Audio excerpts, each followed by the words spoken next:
Le grand trou noir de la mort n'existe pas.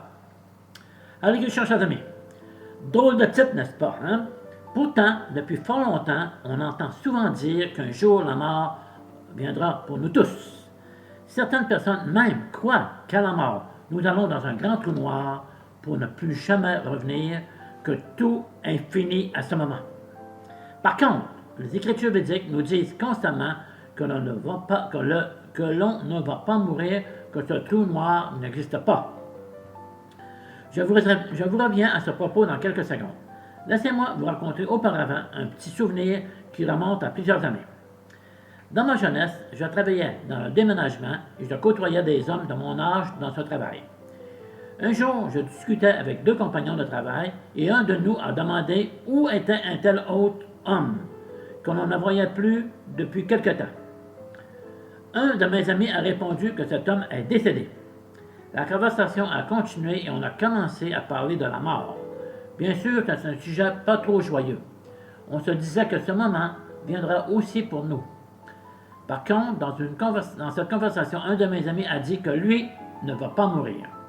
Il plaisantait, mais en même temps, on pouvait se rendre compte que c'est ce qu'il croyait jusqu'à certains points, car ça inné en nous de penser qu'on ne va pas mourir. En effet, les Écritures védiques nous disent que nous n'allons pas mourir. Encore une fois, je vous reviens à ce propos tout bientôt. On a tous l'impression qu'on ne va jamais mourir, cela est très présent dans nos pensées. Car en effet, nous sommes éternels. On entend souvent dire que d'après certaines religions, que nous connaîtrons l'éternité. Il faut comprendre pour débuter que l'éternité veut dire pas de commencement et pas de fin, qu'on a toujours existé et qu'on existera toujours. Il faut comprendre aussi que nous n'avons pas une âme, mais que nous sommes une âme. Il y a une grande différence dans ce que je viens de dire.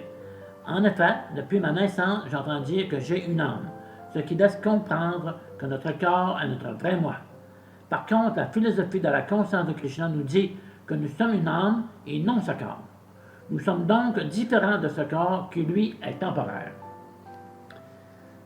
La Bhagavad Gita nous dit au chapitre 2, verset 13, ceci. À l'instant de la mort, l'âme prend un nouveau corps aussi naturellement qu'elle est passée dans le précédent, de l'enfance à la jeunesse, puis à la vieillesse. Ce changement ne trouble pas qui a conscience de sa nature spirituelle. Je reviendrai avec un autre verset à ce propos dans quelques instants. Bien sûr, les écritures de la conscience de Krishna sont davantage rassurantes face à la mort, car elles nous disent que nous n'allons jamais mourir. L'âme qui est notre vrai moi est éternelle, qu'elle n'a jamais eu de commencement et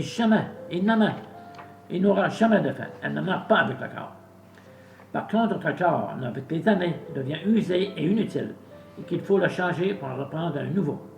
Voici ce que dit ce verset de la Bhagavad Gita au chapitre 2, verset 22. À l'instant de la mort, l'âme revêt un corps nouveau. L'ancien devenu inutile, de même qu'on se défait de vêtements usés pour en revêtir de neuf. Bien sûr, on n'a pas envie de changer de corps, mais il faut savoir aussi qu'il est possible de ne plus changer de corps.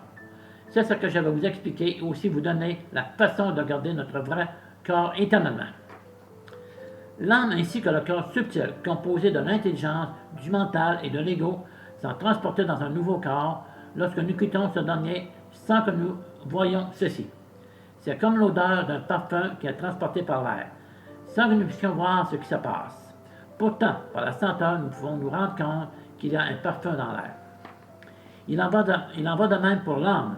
Comme je le disais au tout début, c'est inné en nous de penser que nous n'allons pas mourir.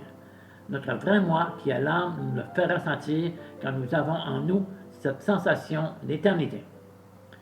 Non, nous n'allons pas mourir, car, encore une fois, l'âme qui est notre vrai moi est éternelle.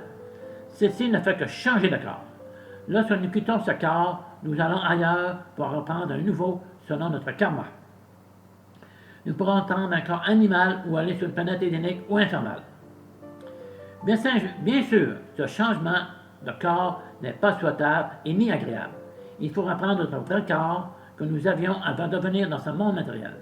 Il faut donc aller dans le monde spirituel et à cet endroit, nous retrouverons notre vrai corps et nous n'aurons plus à changer encore pendant des millions de vies.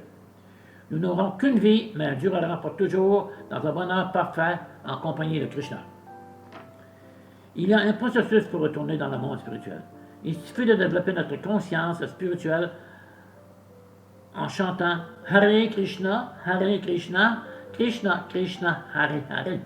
Hare Rama, Rama Rama, Hare Hare. Graduellement, vous retrouverez votre vraie conscience et au moment de quitter votre corps, vous reprendrez votre vrai corps qui est éternel et vous serez parfaitement heureux.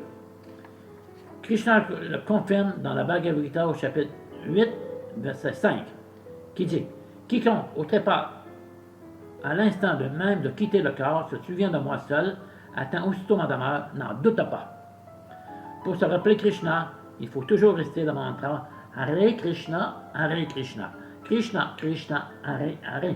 Hare Rama, Rama Rama, Hare Hare. Donc la formule est de se rappeler de Krishna au moment de quitter le corps. Voilà la vraie formule, il n'y en a pas d'autre. Bon retour à Krishna dans un monde libre de toute anxiété. Hare Krishna et à la prochaine vidéo. Hare Krishna. Si cette vidéo vous plaît, n'oubliez pas de vous abonner à la chaîne afin de recevoir toutes les notifications et ne rien manquer de nos prochains contenus.